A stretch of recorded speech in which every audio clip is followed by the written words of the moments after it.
মেছো বাঙালির গল্প।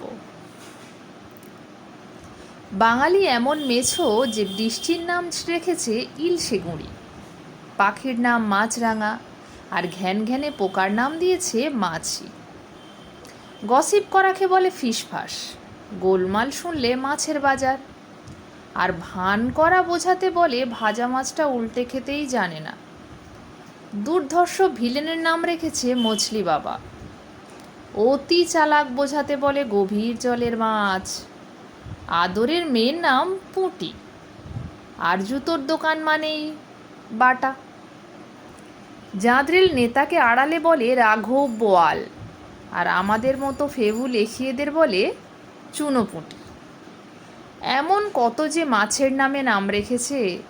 ময়রা মানে প্রথম মাথায় আসে ভোলা ময়রা, আর প্রতিটা পাড়ায় থাকবেই একটা ছোট ভোলা আর একটা বড় ভোলা। মাথা মোটা গোয়ারকে বলে জসুর একই, পেট মোটা হলে কাতলা। মাছ চাষ করে কে বলে পিসিকালচার। বালি, পাথর, কয়লা, পুকুর, চাকুরি চুরি করলে কেস নেই, কিন্তু মাছ চুরি করলে পুলিশ পেটি কেস দেয়। জায়গার নাম চিংড়িহাটা, ট্যাংরা। কফি হাউসের সেলিব্রিটির নাম ভেটকি, আর গোয়েন্দার অ্যাসিস্ট্যান্টের নাম তোপসে।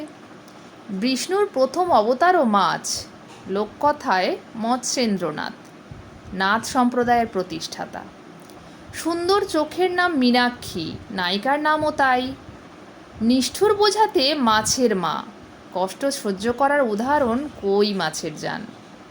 ভূতের নাম মেছো, আর কাজ না হলে বলা হয় ধরি মাছ না ছুঁই পানি।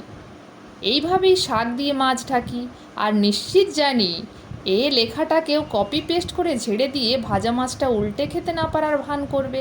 এদিকে জানে না আমিও মাছের তেলে মাছ ভেজে দিয়েছি।